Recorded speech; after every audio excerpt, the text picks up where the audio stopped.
कोल्हापुरात बेकायदेशीर 511 लिटर ताडीमाडी व विदेशी दारू विकणाऱ्या किरण सासनेवर एलसीबीची कारवाई।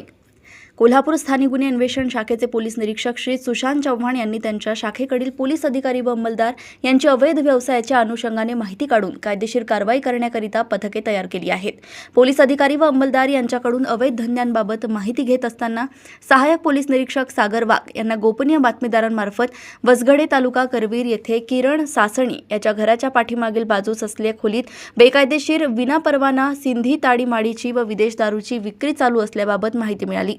मिळालेल्या माहितीच्या अनुषंगाने पोलीस निरीक्षक सुशांत चव्हाण यांच्या मार्गदर्शनाप्रमाणे सहाय्यक पोलीस निरीक्षक सागर वाघ यांच्या पथकाने 3 डिसेंबर रोजी वसगडे तालुका करवीर येथे किरण सासणे याच्या घराच्या पाठीमागील बाजूस असलेल्या खोलीत छापा कारवाई करून किरण लक्ष्मण सासणे याला ताब्यात घेऊन त्याच्या कब्जातून एकूण 511 लिटर सिंधी ताडीमाडी रॉयल स्टॅग डिलक्स विस्कीच्या एकूण 30 बाटल्या असा एकूण 58,600 रुपये किमतीचा मुद्देमाल जप्त करण्यात आलाय। कोल्हापूर येथून सहसंपादक रणजित मस्के यांची रिपोर्ट।